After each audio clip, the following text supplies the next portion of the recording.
તો વાત કરીએ વડોદરાની, તો વડોદરા શહેર ભાજપ નવા પ્રમુખની જાહેરાત કરવામાં આવી છે, જ્યાં નવા પ્રમુખ તરીકે જયપ્રકાશ સોનીની નિમણૂક કરવામાં આવી છે।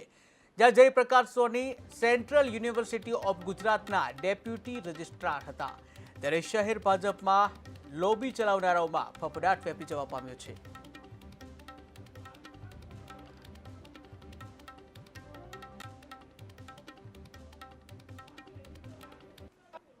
મારા બંને સાથીદારો ભાઈ કુશળસિંહ અને સંજયભાઈએ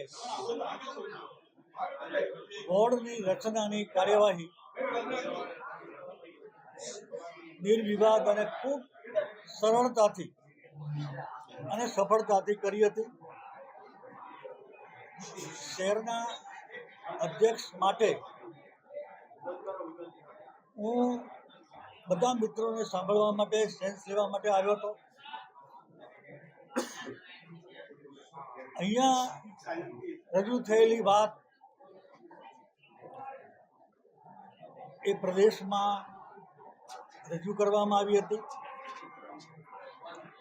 વચ્ચે સ્થાનિક સ્વરાજની ચૂંટણીઓ આવી। આપ સૌ જાણો છો કે સ્થાનિક સ્વરાજની ચૂંટણીઓમાં ભારતીય જનતા પાર્ટીને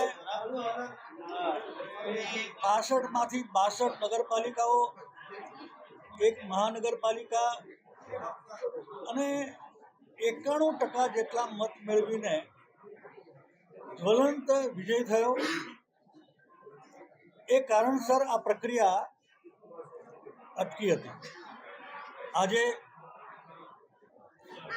પ્રદેશમાંથી સૂચવેલું નામ લઈને હું આવ્યો સંકલન સમિતિની મીટિંગ। મેં નામ જાહેર કર્યું। બધા હાજર રહેલા મિત્રોએ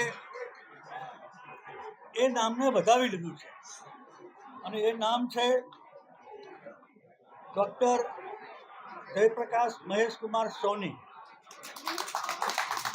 નવા અધ્યક્ષ તરીકે ડોક્ટર જયપ્રકાશ સોનીને ભારતીય જનતા પાર્ટીના પ્રદેશના મોવડી મંડળ વડોદરા શહેરના સર્વ લોકોની સંમતિ સાથે જ્યારે નિમણૂક કરી છે, ત્યારે પાર્ટીના સૌ કાર્યકર્તાઓ વતી ડોક્ટર જયપ્રકાશ સોનીને ખૂબ અભિનંદન આપું છું। વડોદરા મહાનગરમાં 2020માં જ્યારે ભારતીય જનતા પાર્ટીના અધ્યક્ષ તરીકે મારી નિમણૂક કરી, તે વખતે ગોત્રીની મેડિકલ કોલેજમાંથી મેં રાજીનામું આપ્યું। એ જ સિલસિલો ચાલુ રાખીને ડૉક્ટર જયપ્રકાશ સોનીએ ગઈકાલે સેન્ટ્રલ યુનિવર્સિટીમાંથી રાજીનામું આપી અને વડોદરા મહાનગરના અધ્યક્ષ તરીકે જવાબદારી સંભાળી છે। એટલે મને પૂર્ણ વિશ્વાસ છે કે જે રીતે મેં વડોદરા શહેરમાં કામ કર્યું છે એના